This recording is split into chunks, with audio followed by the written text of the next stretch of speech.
Hi, everyone. Eric Prince here. I'm joined today by Henry George, contributor at Marion West, Mary Harrington, who writes a column at Unheard and is the author of the forthcoming book, Feminism Against Progress.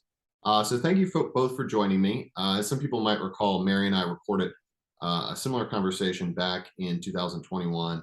And before I turn it over to Henry, I just will say that one of the really interesting things that emerged for me was this discussion of limits, which is something that both Henry and Mary are very, very interested in.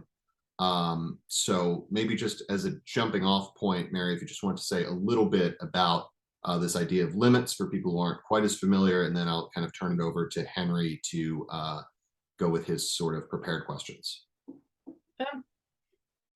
I suppose, well, I mean, the idea of limits, it ought to be obvious, I would have thought, that there are some. And yet we find ourselves in a kind of prevailing culture which seems to have set itself against the idea that we should ever be limited by anything, ever. Whether that's our sex bodies, or the amount of oil there is in the ground, or the amount of wheat that it's possible to grow on a single acre without disturbing the ecosystem, or the number of rhino you can cull, the number of rhino you can poach before you run out of rhinos, or whatever. There's somehow a sort of cultural aversion to the idea that we should ever stop. That in theory we can go on growing the economy forever, we can go on growing the population, or we can go on growing anything we want or doing anything we want to any sort of limitless extent. And it seems fairly obvious to me that we're reaching a number of natural limits on a number of fronts, whether that's ecological or really physiological. There's a limit to how far you can. I mean, my particular field of interest is where we run up against the limits of our sex biology, which is a very contentious topic at the moment, which I dare say Henry may have a few thoughts about as well. Yeah. But really, on the one hand, there's a school of thought that says, we can transcend our own embodied limitations to the point that we can become more than human by say merging ourselves with machines or upgrading ourselves with computer technology or bits of robotics or whatever. And then there's a sort of, I think, still quite inchoate, but gradually growing, feeling amongst other people that no, actually, this is the wrong way to think about it, and that in fact there's a more wholesome and a more grounded and a more balanced and human way of thinking about what people are and how we relate to one another and what the good life looks like, that says no, sometimes we have to accept that there are limitations on who we are and what we are, and some of those are given, and some of those are just not things which it's possible to argue with without just creating a whole new dividend of misery for yourself. It doesn't actually make life any better. So on the it's the sort of it's the Faustian question, and I feel like we're sort of scraping the barrel on the upside of the bargain Faust made, if that makes sense. For sure. Yeah, thanks for that sort of introduction, kind of very much in line with some of the comments you've made before, especially this sort of environmental point, which I think is very interesting. And maybe Henry, you might touch on that as well, but I want to sort of kind of turn over things to your questions, Henry. Sure. Just to start off, I completely agree with Mary on the limits question. To put it slightly bluntly, I think the unwillingness and inability to accept limits on a societal level is why we see a rise in the denial of the sexed biological substrate of life itself, and also the push for euthanasia. They are both efforts to transcend our inherent limits, basically by disposing of the people who are inconvenient to that delusion. I think euthanasia is just a way of disposing of disabled people who are both inconvenient to material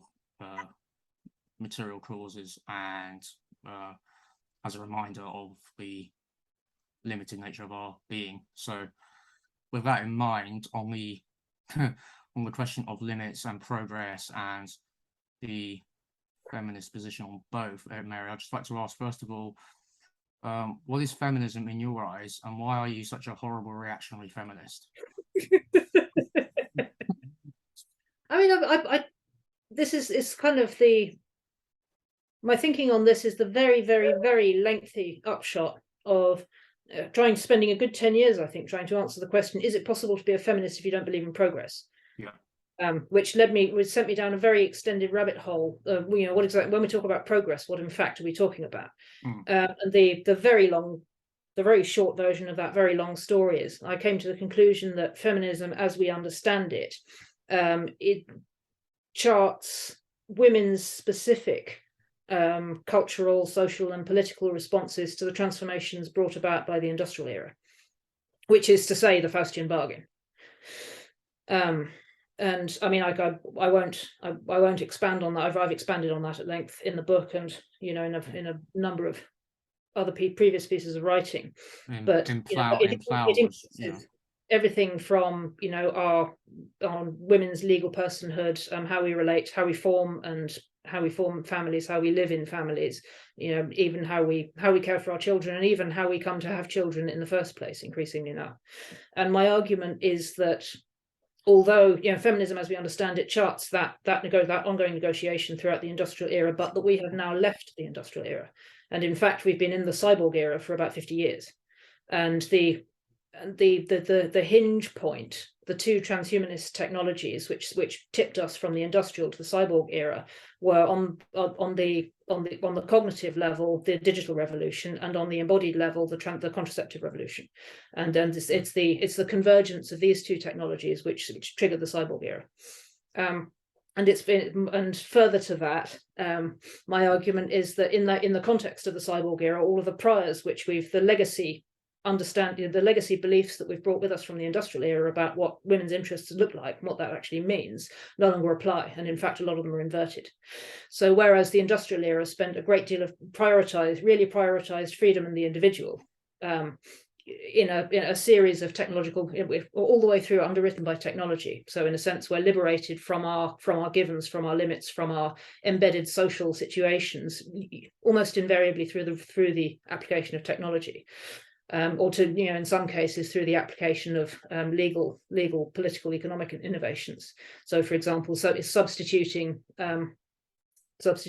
indentured serfdom for wage labor in a factory. You can see that in some those situations are very different, but in a sense, it's difficult to say which one's better or worse than the other. They're just very different and structured by very different priors. But all the way through, this has been narrated as a story of freedom and progress. And my argument is that freedom and progress in the context of the cyborg era are actively inimical to women's interests. They don't make things better for any women except a very small elite subset. And in fact, most of the time, what flies under the banner of freedom and of progress in the cyborg era turns out to be profoundly dystopian, and gets more dystopian the more vulnerable you are, whether that's very old or very young or disabled or poor, or otherwise in need of care, really, for any reason. Yeah, absolutely. And people who are interested in the history layout should go and read your Plough article on this, because it's very, very good. Speaking to that technological revolution, I'll move on to something I've been thinking about recently. I wrote about for Marianne West, actually. Does conservatism, national or otherwise, have a future given the disintegrative effects of technological change? We could be here for hours talking about it. I know, sorry. No, it's great. I mean, I really think it's the question of the day, and you've honed in on one of the questions of the moment, and I think it hasn't really been recognised as such by a lot of people within the conservative world. To my eye, the right is hopelessly muddled on technology, and in as much as there's any kind of creative intellectual engagement going on with the question of technology and what it is and what it's for, I would say it divides where people are engaging with that at all. They tend to fall into roughly two camps. Which I characterize very crudely and reductively as the Tolkienite hobbits on one hand, and the Theolite space fascists on the other. So I think you're laughing, which suggests you kind of know what I'm talking about. Yeah, I know the lingo. There are the techno-optimists who are bullish about the power of technology, our power to harness technology, and to reground it in human / conservative / beneficial ends. and go zooming off into a future colonizing Mars or whatever.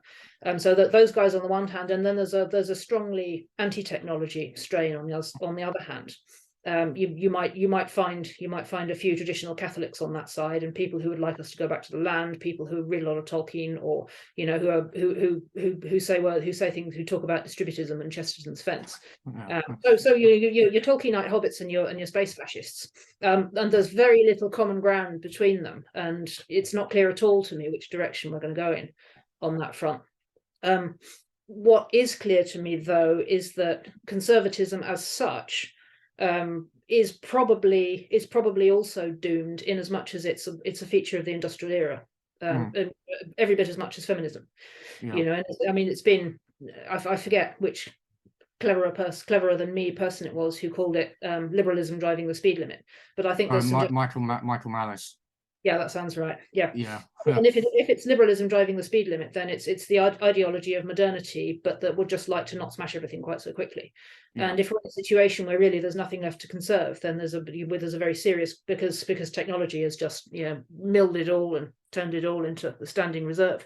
Then there's a very serious question of what in fact is there left. And there have been a few very interesting articles on this theme coming out of the US recently. There was one by John Askenas. Yes. And another by the author's name escapes me, I'm afraid, but who put it very plainly when he said, we can't call ourselves conservatives anymore, we're reconstructionists. John Daniel Davidson, I think, in the Federalist. Yeah, that was a good one. Right. Yeah. And I think there's a lot to that. It's a really open question where, what in the context, what does reconstruction look like if there's nothing left to conserve? Yeah. And is that Tolkienite hobbitry, or is that space fascism, or is it something else? Some unknown third thing, as the meme has it. I don't know. Yeah. That's probably the long short answer to your question. Yeah, I've been trying to turn people onto the Canadian Tory George Grant, who wrote a book. Yes, I know the guy. He wrote a book, The Lament for a Nation, in '65, I think it was, and he basically said, in order to win elections, conservatives have to use the technology that people want, but by doing so, they destroy their reason for existing, which is the neatest way I've heard it put. And he's a very interesting writer on technology and its sort of liquefying effects on society. And going along that line, talking about the liquefaction of social bonds and societal basis, in light of what we just talked about, what is, in your view, what is post-liberalism, and how do you see its place in the political landscape? Because there's post-liberalism as an ideology, and there's post-liberalism as a state of being, which you've written about recently. So I just wonder what you thought of those two strands of it. There's sort of two answers to that question. A friend of mine, who shall remain nameless, is fond of saying that post-liberals are just reactionaries who don't inhale. Yeah. And I think is acute. Yeah. But that's post-liberals in the sense in which, in terms of the group which people normally refer to when they talk about post-liberals, which is to say, as a sort of conservative subculture, if you like, that's critical of liberalism, and we're familiar with the big names in that field. So that's officially post-liberalism, but I prefer to talk about actually existing post-liberalism. Yeah, I prefer to talk about that as well. Yeah, please do. Actually, the people who are usually called post-liberals are, I don't want to say a sideshow, because I think it represents a very important and often very forward-looking strand in current political thinking. But in my view, all of politics is now post-liberal, and that was already incipient. It's been incipient for some time. I think it was the first point at which that tilt became very apparent was probably when the West nationalized its economies following the Great Crash in 2008. But it became very obvious when everybody just nationalized everything over the course of the lockdowns. It became very clear at that point that we just no longer live in a liberal world. All of politics is since the pandemic, all of politics is post-liberal, and I would argue that it's not possible. Liberalism as such has been rendered obsolete by the internet, because liberalism is the political order facilitated and consolidated and convened through a culture whose key information technology is print, and within a digital culture, you're just going to have a different political order and a different a different way of understanding the world. I think we're only into the foothills of the political upheavals that will be triggered by the digital age, which I think will be every bit as tumultuous and hopefully not as violent, but every bit as tumultuous as the ones which followed from the invention of the printing press. And assuming we don't all send ourselves up in a mushroom cloud before we can actually work those things through, which would be a bad outcome. Yes. I think suboptimal. That would be suboptimal. Yes, I see the transformations downstream of the internet as every bit as everything shattering as the invention of the printing press. And in it's already clear to me in that context that we don't live in a liberal world anymore. Freedom of speech goes out of the window. The idea of the marketplace of ideas goes out of the window. Freedom of speech goes out of the window. The idea of an objective public space and an objective common political ground goes out of the window. Arguably objective reality is well and truly out of the window already. All of the, and while there's a small subset of people who generally like to call themselves classical liberals, who are kind of huddled together in a couple of nature reserves where they still believe in civil discourse and a marketplace of ideas. The wilderness is creeping in around them, and the sandbar they're standing on is shrinking. And I just don't think that's the world we live in anymore. No, absolutely, I agree. What was the pity? I missed the 1990s. I'm not going to lie, but that just isn't where we're not in Kansas anymore, and it's not coming back. And I guess the post-liberal critique would be that the 1990s had been at the seeds of where we are now. Absolutely. For many reasons which we can't get into because of time.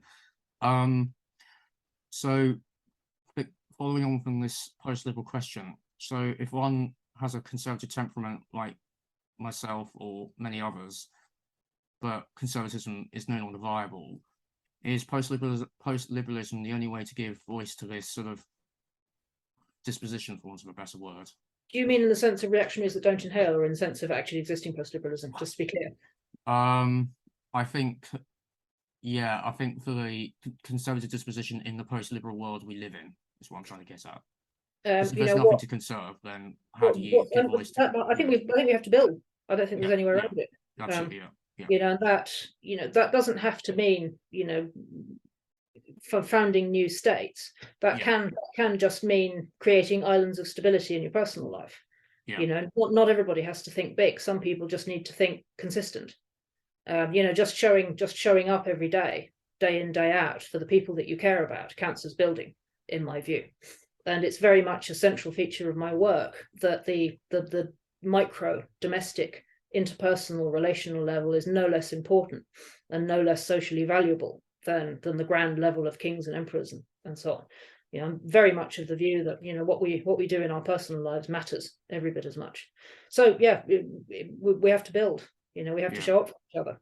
And but by the same token, we can also think bigger. I hope, whether that's creating or seeking to populate the institutions which would like to run the actually existing post-liberal world. I don't see any reason why actually existing post-liberalism should be ordered to progressivist values, for example. And I mean, I don't know if we'll have time to go into it today, but I have a hunch that the values which are currently ordering actually existing post-liberalism, the prognosis for them is just not good anyway, because they're so destructive. I think it's eminently plausible that something a bit more something more enabling of human flourishing. If something more enabling of human flourishing doesn't come along soon, we're properly in trouble. But there's no reason why that shouldn't happen. Well, here's hoping, because at the moment, the way things are going, it seems rather unlikely that it will end up in a positive place, shall we say? Well, I think you have to take the long view. One of the most heartening stories, one of the most heartening historical instances I can think of this, and a book which I heartily recommend to everybody who I talk about this stuff with. Anna Neimer wrote a book called The Utopians, which is about a set. I think she wrote five or six utopian communes, which were founded between the two wars, and they were all motivated by the same horror of the entire civilizational order which everybody believed had precipitated this horrendous, this cataclysmic war. And they all wanted to try something new. They wanted to found a new world in which, nothing like that would ever happen again. And I mean, World War II happened, so very clearly they didn't succeed. The only one of those communes which is still around today is the Bruderhof, which is a whole nother discussion. But I mean, most of them. But the big but there, if you're looking at it from the long view, if you're taking the long view, is that the ideas, the ideologies, and the worldviews which were sort of tested in a petri dish in these communes pretty much run the world now. Battery farming was invented at Dartington, which was a kind of utopian commune in the sort of 20s and 30s, but which is, I mean, it's kind of it's sort of arts centre now, but it isn't that anymore. But and there were modernist architecture, modernist art, modernist dance, experimental theatre, experimental music, kind of crazy forms of modernist spirituality. So much stuff which is just part of the culture now. Came out of these communes, and all these people knew each other, and they were all visited each other and corresponded with one another. And I suppose and for me, the lesson from that, apart from just being an amazing book and a real sort of beautiful window into a very febrile point in cultural history, the takeaway for me from that is that actually, if you're building, sometimes the results, sometimes the large scale results of what you build won't be evident until long after you've gone. And if you're building seriously, that shouldn't be a problem. Yeah, well, hence for instance, the cathedral builders, it took centuries to build something like Chartres or Notre Dame, and yet they're still with us. Yes, exactly. Giving us hope and a sort of glimpse of the transcendent, which actually makes life worth living. Yes, exactly. So we're coming to a close. I'll just ask the last question. You can just be as brief as you like. Reflecting on the sort of general political situation in the UK and the US, the two chief sort of Anglosphere countries, what are their problems, but what are the sort of similarities and differences between them? Because this is something Erich and I often talk about as a comparison. So I just wondered what your take on that. The differences between the political situation in Britain and the US and their current sort of problems that they're facing. I know it's another massively broad question, which isn't very helpful. I want to quote my friend Jacob Phillips, who once observed to me that the difference between British and American post-liberalism is like the difference between Britpop and a rave in an abandoned warehouse, which I sort of feel is kind of germane to. I mean, it's sort of difficult. It's comparing apples and oranges, really, on on a number of different fronts. Not least that in a lot of significant ways, Britain is now it's a protectorate of the United States. Yeah, absolutely. Yeah. And so it's a bit like comparing the challenges faced by the United States with the challenges faced by Kentucky. If you look at it from that point of view, it's like drawing that from that perspective, making the comparison is a sort of slight category error. Yeah. But I mean, I would also say, in addition to that the cultural context is very different, and one of the key differences which I see, and one of the key things which I see Americans really struggling with, is the extent to which even the American right is structurally liberal. Yes. In the sense that with pretty much the only exceptions to this are some sections of the American Catholic right. Pretty much all of them take as read certain views, a certain understanding of the American founding, and as a sort of ground zero for the good life and a ground zero for the correct political order, in ways which make it very difficult. It makes it extra complicated if you want to look further back in history and think about how America came to be founded the way it was, or really to look at to us, for example, to what extent are the psychodramas of the old world being continued in to what extent are they still being played out in America under other titles. Yeah. I mean, I think a lot of the thorny questions about monarchy and authority and clerishes and personal freedom, which the Puritans really left the old world to escape, are now being re-rehearsed in America, at the other end of the great liberal experiment. And it's very difficult to find a frame for thinking about that if your entire kind of paradigm takes it as read that the founding was ground zero, that history sort of started in the mid 18th century. Yeah. You can't. It's complicated. You're doing it with one hand tied behind your back. Yeah. Which I think is probably sheds a lot of light on why it is that American Catholicism has come to play a significant role in this sort of newer thought and among American conservatives, because it's just, if your cultural and political history and sort of frame of reference goes back to the 2,000 years. Right, exactly. Yeah. It includes Thomas Aquinas, and it includes the early Church Fathers. You've just got more. You've got more paradigms to play with. Yeah. So it's just a place to stand, to try and make sense of things. Erich, I don't know if any of this makes any sense to you, or is a great. I hope I haven't horribly offended you in some way.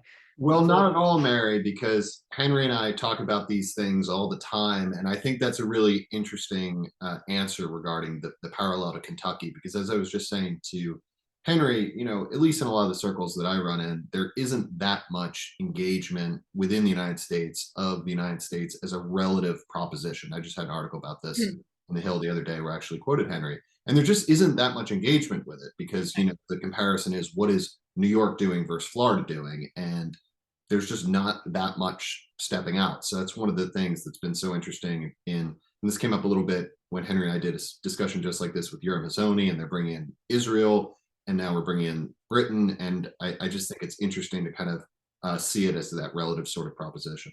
Yeah. And if you're looking at the sort of historically and culturally specific things that Britain is wrestling with now, I think that they're quite distinct from the having said that Britain and the United States is like Washington and Kentucky. There are other ways in which that's just really not true, in as much as where our sort of internal constitutional and political and cultural arguments are to do much more with our relationship to Europe as well as our relationship to the Anglosphere, our relationship with the church and the monarch. Which again was settled quite a long time ago in America, on some quite different lines. And there are, and those are very much live questions, and there are a lot of people who really thought they'd gone away, but I think they're very much back, particularly with the sad death of Queen Elizabeth, which is opened the era, I think. But also I think Queen Elizabeth held a lot of things in stasis. In a kind of emulsion, which are now free to move again, and that includes the question of constitutional monarchy. Really, there are people who would like to see it go all together, and then there are they might just be meme subcultures, but they might not. There's the other school of thought that says no, actually, what we should really be doing is reverse the Glorious Revolution. Well. I'm sort of semi flippant when I raise that, but also possibly not, because if in fact we no longer live in a liberal era, I sort of feel like nothing should be off the table. Well, I saw this thing this morning, just to briefly, Ed West shared on Twitter that apparently one in five Germans under 34 want the monarchy back, which I just think is it's just hilarious. Well, I mean, it's serious, but it's also not. I mean, it's expected. Yeah, I'm reading AJP Taylor's History of the Habsburgs at the moment, which is it's an astonishingly good book that I think everybody should read. He's fantastic. It's just a fabulous, brilliant writer. It sheds so much light on the deep history of Europe, and also has made me much more sympathetically disposed to the European Union, and much better equipped to understand the European Union than I previously was, because it's so clear to me that there's a cultural precedent for it in much for something like the European Union, in a way which is a much more complicated question for Britain for historical. I think all of these deep questions and deep histories are coming back, and pretty much the worst thing we could possibly do would be to pretend that history has ended. In fact, we should just be reading a lot more history. So if there's a place to start for conservatives, it's almost certainly reclaiming the canon. The left doesn't want it. They've decided it's all problematic, so it's all ours, and we should just dive in and make it ours. Yeah, and I think It's all there, the answers are all there. absolutely. I think the conservative or the right needs to sort of engage their historical minds more and maybe talk less of sort of abstract, timeless truths that are applicable anywhere and everywhere for all time. Yeah, don't talk theory, talk history. Yeah, and try and sort of engage in a bit of synthesis between the abstract and the universal and the particular to get a bit theoretical, as a means to re-engaging with what matters, to living a good life, because that's that's the only thing that counts in the end. So I think that's a good place to end. So thank you very much for talking to us today. It's been such a pleasure. I'm sorry it was a bit short in the end, No, but thank you so much for having me. Yeah, No, thank so you, glad thank we got this together, and really just a pleasure to hear you both talk. And lastly, Mary, when and where can people get your book? It publishes in the UK on the 1st of March next year, obviously on Amazon Kindle as well for anybody who has an e-reader. US publication date is TBC, but will be hopefully not too long after that. Very good. Okay, thanks so much for Okay. joining me. Thank you for having me. Bye. Thank you.